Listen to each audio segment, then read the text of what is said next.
last year you had some things that you and the board had put out as priorities. How do you feel like y'all accomplished those priorities or didn't accomplish them this past year? I think we accomplished most of our priorities this past year. We always talk about student achievement and test scores and report card rankings, and our schools did well again in those. We had 3 excellent schools and 2 good schools, and there's not many districts in the state that can say they were all good and excellent. Of course, we want all excellent, and we'll keep working on that, but we are very proud of that, and we've been looking at some preliminary test scores, and we're happy with what we're seeing. We know there's still some gaps in math to fill, but those are areas where we're growing too. One thing we've really been looking at in our district with the board, and goes along with Ellen Weaver's goals, is 75% of our students that meets and exceeds by, I think the year's 2031. And so that's the goal we put in front of all of our principals and all of our teachers, is that's what we're moving toward. And we have pockets where we're already at 75%. You look at Star Elementary, they're consistently in that area. Our other schools are growing. Well, you mentioned Star Elementary. We're going to come back to that in a minute, but they tend to be the top school in the whole county every time I see these report cards. Star Elementary is an exceptional school. They consistently achieve at high standards, and they've been our shining star in math for a long time, and ELA is up there too. And so when I looked at last year's data, 3rd grade and 5th grade, I think in both areas, were at that 75% mark for meets and exceeds. And so I told their principals, okay, now you're shooting for 80 because you've met that mark. Our other schools in some areas are getting close to that. I'll give a shout out to Crescent High School for their English 2 end of course scores. This is the 2nd year that we've been on Superintendent Weaver's honor roll for 75% of our students C and above. That's not just passing the test, but C and above. So we're seeing strides there, gains there in all of our test scores. Our AP scores for Crescent just came out last week, some of our best scores ever. So we're real pleased with how we're moving there. So, from that standpoint, student achievement, there's always room for improvement, but we're happy with how we're tracking. Another goal the board and I had this past year was to really put in a mental health program.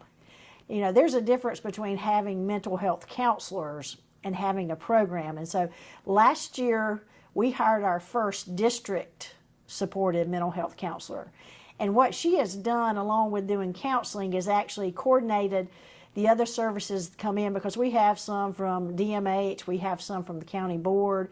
We use a group called Stepping Stones. And so what she's done with that is made it a coordinated effort. And I think the services there that we offer to students now are not only reactive, not just when you're in a crisis or some traumas happen, but also very proactive. She will go into our schools and do programs for students, do programs for teachers. And so I'm really happy, and I feel like we've met that goal, but we'll continue to refine it, because that's really been a great step. We know that students achieve when their basic needs are met. Okay, did you eat this morning? Okay, well, we're a community eligible district, so all of our students get free lunch and free breakfast. So that helps meet that need. We have a great partnership with United Way and a local church to send home weekend backpacks of food to serve those needs. And so, that's one area of meeting a need. But another one that's overlooked sometimes is mental health. You can't learn if there's something going on emotionally that you're not handling very well. We're always going to have problems in life, but learning strategies to deal with those problems and resiliency is the word we always think about. Being resilient and coming back from a bad day or a bad hour. And so I'm really proud of the program that we've put in there and that we continue to refine. We also had some individual, I call them individual recognitions that from some district staff and students. One of our teachers, our district teacher of the year, Terry Ivester, was one of the 5 finalists for state teacher of the year. She didn't win, but we're very proud of her, and she did a great job representing us, and is a great teacher in the classroom. She's actually a reading coach. We had a student from from Ivy Elementary who went to the National Archery Tournament, won her way through the state and the region, and I think the tournament was in Kentucky. We had a choir member from Crescent who was in a national choir that he went to Dallas, Texas to sing with that group. So there's just lots of different honors our students are getting. Our Beta Club, I don't think we recognize them enough for what they do. They always win at the state level, and this year they won competitions at the national level. We have a state officer this year from Crescent in the state representing us on the state Beta Club. And so there's just so many good things going on in Anderson 3. I'll probably leave something out, but our band won some recognition this year that we've never won in band. And so we're just growing in a lot of areas. We always celebrate sports, I think, which anybody who knows me know I love sports. But I'm also just really about You had a pretty good sports year, too. We had a pretty good sports year. We had a state champion in wrestling. We had a state champion in track. We had some state runner-ups in wrestling and in track. Our softball team lost in the upper state championship, but we were back there playing in that third game. We had a lot of success in football and, just across the board, very successful. And we like that for our students. You want students to find their area. Where's your talent? Every child has a talent.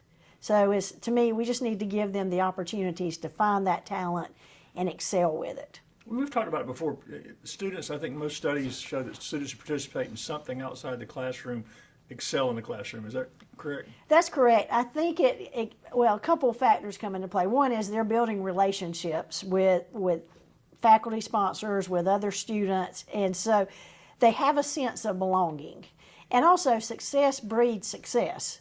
So if I come to school and I'm not successful in the classroom and that's my only thing I'm involved with, it's easier to get discouraged. But if I can find success in another area, especially an area I really like, then that tends to spill over into the classroom. I'm more confident, I'm more connected, so I'm a little more willing to ask questions or let someone know when I don't understand.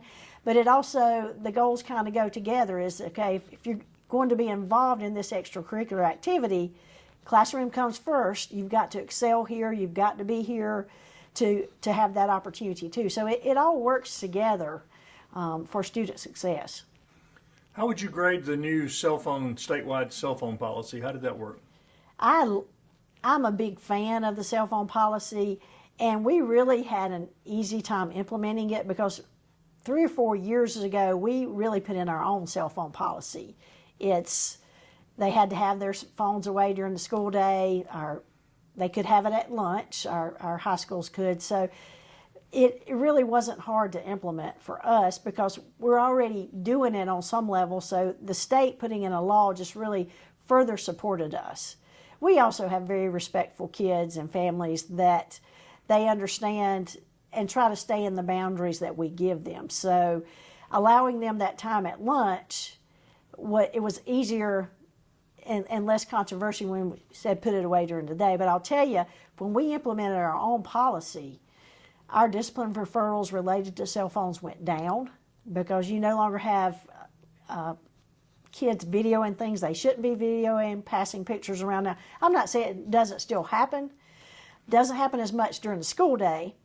And if it's happening in the school day, they're not telling us because they know the phones are not supposed to be out. So we just had to tweak some things last year with the state policy, but I think statewide, people are starting to appreciate it more. There's just so many studies now looking at students, our children, and their airtime, or our children and their time on devices. And I think we're learning that we've got to balance that more. And even in our district next year, we're looking at, especially in the elementary and middle levels, going back to some of the ways we taught before everybody had a device in their hand. More math manipulatives. Flashcards are not such a terrible thing when you're learning your multiplication tables. Maybe the most effective way to do it. And so really looking at what we're teaching, how we're teaching, and does technology fit it best, or does another method fit it best? Because we want to make sure we're cognizant of what's going on in our students' brains as we're utilizing these different things. And moving into the summer, what have y'all been working on this summer to get ready for the fall? Big thing is Crescent High School, a lot of our area may not know it, but the school has been without power most of the summer. We've been doing a big switchgear project with the power. Now, I'll be honest with you, I don't know exactly what that means, but I know that we have taken out some very outdated wiring systems and modernized that, because the school was built in the late 50s, and it's just time to change some of the infrastructure. And we've done some things all along, but this was a huge project, and actually just got the power back on last week. The other big thing going on at Crescent is a substantial part of the roof is being replaced. I think people don't tend to notice what you do with roofs, but we've been replacing sections of roofs for the last 10 years. It's very expensive. It's very expensive, and we actually have a roof replacement plan that, based on the color of the spot of the roof, is when it's priority. So a lot of work's being done on there. We have painting cycles for some of our classrooms in our district, and so lots of work in those areas. But the big area was Crescent High School and those two projects. And looking ahead to this coming year, what are the goals that you and the board have identified for the year ahead? I think the goals for a year ahead is to continue the academic growth. Now, the challenge is to have all of our schools excellent in the fall, and we'll see how, as we analyze the data closer, just to continue to grow the math gaps. We just finished this past year our 2-year letters professional development, and for ELA, so we've probably the only district in the state that did it to the extent that we did. Every elementary teacher, related arts, 4th grade, 5th grade, 6th grade ELA, our special ed teachers who wanted to participate did letters for an in-depth intensive letters training for 2 years. Now we're going to switch to focus more on math and that Palmetto Pathways with math to shore up that area. So we'll continue that, but I think as we move into the fall, a big area, big goal with the board is looking at the potential to replace our middle school. And this has actually been years in the making, but some things came together May of last year to kind of give us indications that money's going to be available and it's the time to do it. And I'll tell you, in early last year, August, we had about $1.5 million left over from the prior year's budget. And so the board really said now it's time to get serious about finding land to rebuild on, because we really have 3 schools in our district that need attention, have needed attention for a while, but land is a premium in Star and Iva. And so we purchased some property by the Star Post Office, 77 acres there this past fall, as a potential site to build 2 schools. And then about 2 months ago, another piece of land became available to us, and we'll actually close on about 120 acres beside Crescent High School on July 29th. And so since last August, we will have purchased about 200 acres on 81 South, which is the ideal place for some school building projects. And so one thing we'll really have been working on and we'll take to our community this fall is the plans for a new middle school to go on the land that we're purchasing by Crescent High School. We're in the process of designing the school now. We've had a couple of meetings where we invited the community. We've talked to our teachers at Star Iva and toured some schools, and we're working on a guaranteed maximum price. And once we have that, we'll go to the community and basically present the information. And the need is there. We've had a need to rebuild Star Iva for really 20 years. And we outgrew it really 10 years ago, but we knew the ask would be too much on our taxpayers. This past, I guess, November, we were promised $5 million from the state. We've purchased the land. We've done some things with our debt that now we think this is a very manageable ask once we get a guaranteed price. And so we'll just bring the information to the community and say, this is the need, this is what it will cost, and let them make the decision. The need is there. If you go to Star Iva, beyond the basic infrastructure being old, I mean, I heard Jason John say this on his, and it's true for our school. When you built a school in 1955, there's one outlet in the classroom. And it's not surprising when we're talking to the teachers at Star Iva, it's like, can I have an outlet on every wall? And in modern buildings, you have outlets on every wall.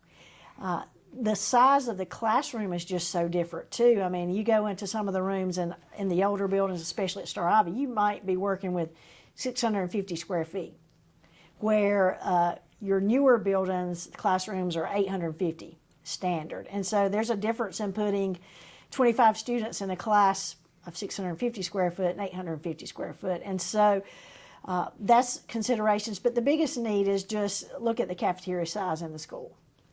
At our school presently, with about 640 kids, it takes 3 hours to do lunch. I visited a new school that had 900 students.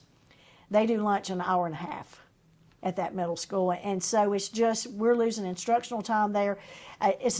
We have a great cafeteria staff, but the kitchen's too small, the cafeteria's too small.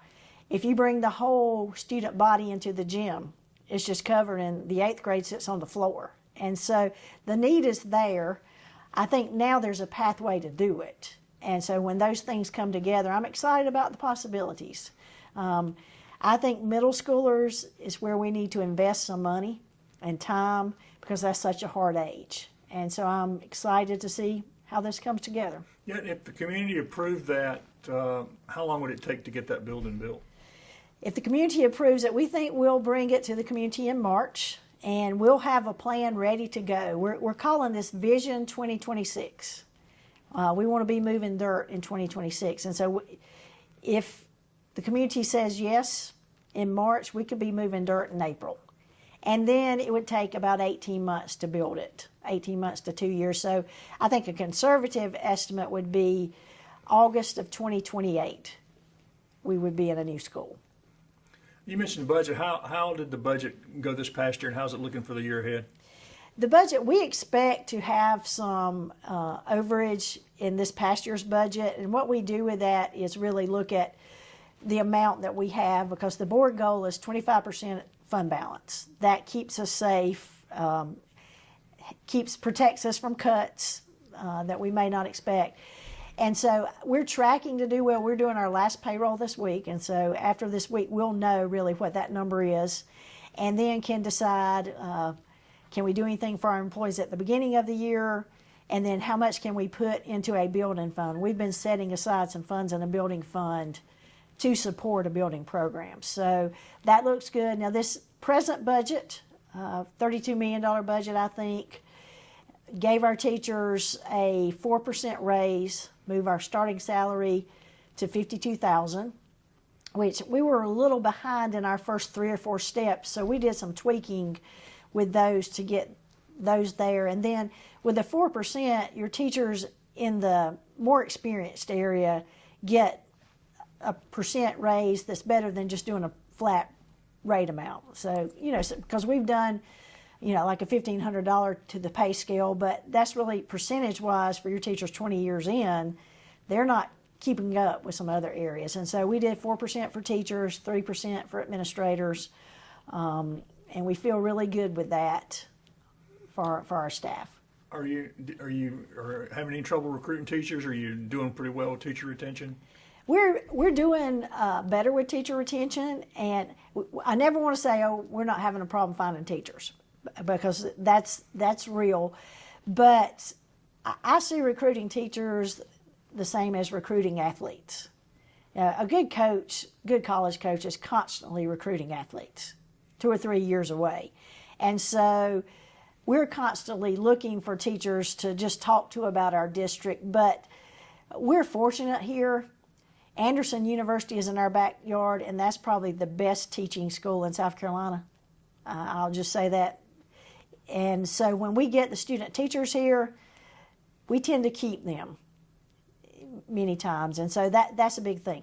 We have a program with Clemson, a master teacher program, and every year we'll have 2 or 3 master teachers working with us with one of our teachers. We're starting to keep some of those teachers, so that's a good pipeline for us. And I'll tell you, another great pipeline for us is Project Create, when you're talking about special education teachers, which are the hardest to find. Our last 3 special ed hires came from teacher assistants in our building who went through Create with the state to get their undergraduate degree. We hired 2 of them last year. We've hired 1 this year. And so that's a great pipeline for us, is just getting those very effective assistants who see a pathway to get that 4-year degree and become teachers. And they're already ours. They're already great with the kids. So the problem's not going to get easier. Math teachers are never easy to find. Science teachers are never easy to find. But I think our aggressive approach has helped us. Now, one thing that hurts us a little bit, we're not a district that in September I can go up, offer 10 open contracts. I've got to know I've got a job available. But so far, we're doing a good job, because I tell people, and people tell me it's true, if I can get you here working with us, you'll love the area, you'll love the atmosphere of a small district, and you'll stay with us. And so getting the teachers in undergraduate and working with our teachers is really helping us with that. Have the national cuts that are filtering their way down hurt you guys yet, or? Well, thankfully we always budget conservatively. The present cuts, I looked yesterday, it could be $150,000 to $200,000 for us. It's not a cut we want to take, but we also know we're okay if that comes to being. Biggest part there is one of those, the Title II program, we have a class size reduction teacher at the middle school. So that salary's in that, but we know we'll be able to pay that salary if that money doesn't come in. So I'm not worried about cutting that position. I think long term, I'm more concerned about what the considered smaller cuts could do in some other areas. A cut to Title I or to IDEA for our district would mean probably $2 million. So we're not in the pots of money that really hurt our operations yet, but we've got to be cognizant of it. But thankfully, as I say, we budget conservatively, and we have a healthy fund balance. So that gives us, as our finance guy says, wiggle room while we're seeing how this plays out. Kind of cuts in professional development a little bit too, some of that, right? It does, and in the past 2 years, Title II, we used a lot to pay some stipends for our letters training. So that helps this year, because the majority of our teachers are done with the letters training. So for materials for that and stipends came out of Title II. So that professional development money right now is more open, not designated, so we're just not designating it for something new yet. And how many students shall have this fall? Do you know yet? We'll be a little under 2,700. Interesting thing, and I watched the K-5 enrollment at all of our schools, but last year Star Elementary and K-5 had 96 students. That's about 25 or 30 more than their average. And so if we have another K-5 group at Star Elementary with 95 students, that will be major growth. We had to add a first grade teacher at Star Elementary to accommodate that growth. So, but it's steady. I think with 135-day report, we were about 3.5% positive growth, and the state was negative 3.5%. So I think we're growing where other public schools are losing. Anything else in this you're looking forward to in the year ahead here? I think I'm really looking forward to, just always excited about getting our kids back in school. The time we spend with them, the growth we see them make is always phenomenal. I'm really looking forward to seeing what can happen with the potential of building a new building. I spent 1 year of my 36-year career working in middle school, and I think it gave me more of an appreciation of just how tough middle school is for kids and teachers. You talk about teacher retention. Statewide, the hardest place to retain teachers is in a middle school. And that's just because so much developmentally is going on. I'm really excited to see what can happen with our middle school project. There's so much that goes on in the middle school age, and middle school is just a tough time developmentally for students. We know major changes happen. One day that 7th grader may act like a 5th grader. The next day that 7th grader acts like a 12th grader. And it's just all the changes going on that happens. And so to have a bright, more inviting middle school, more spacious middle school, I think will do. It's just what our kids need. And I think you're seeing that statewide, because for years you didn't see many districts building middle schools. They built either elementary or high schools. And now I look at our own area, the number of middle schools that have been built, and statewide, I think we're seeing that's that group that we need to have a better learning environment for. Yes, our app, I encourage anybody in our community who has not downloaded the app to download it. It's the most convenient way to get all of our information, because it includes our website, our Facebook, our Instagram. It's just a plethora of information, and we work really hard to put out the great things going on in our schools and to communicate with you about the happenings in our district. And so I encourage you just to use those electronic means to get information. I also encourage you, just if you have a question about something in Anderson School District 3, go to the source. If that source if it's a school-based question, go to that principal, that assistant principal, or school counselor. If it's a district-based question, come to me or come to one of the other administrators in our office, because we want to give you information. We want to give you correct information. I want to hear your questions. And sometimes many times I don't know the questions if you don't bring them directly to us. So, that's the biggest information I'd like to put out to you today. There's lots of great things happening. We want to give you good information. We're very transparent with what we do. And I'm proud of our district. I consider it a blessing to be the superintendent. This is my 10th year as superintendent, but I'm starting my 37th year in education, and 36 have been in Anderson 3. And I'm a product of Anderson 3, and so it just means more. When we talk about building a school, I was thinking about it. We built Flat Rock, I think, is about 20 years old now. It's our newest school. And then I go back to 1972 was when Ive Elementary was built. That's over 50 years ago, and that was when I was in the first grade, because I remember going to the old Ive Elementary School first semester, and then after Christmas we moved into the new Ive Elementary. And so there's a lot of history in our buildings, but it also tells you that you go beyond Ive Elementary and Flat Rock. We've got 3 schools built in the late 50s, mid to late 50s, and so we've got a lot of use out of them, taking great care of them. And I credit that to just the management of our district and the hard work. But I'm excited to see what we can do for our middle school kids next year.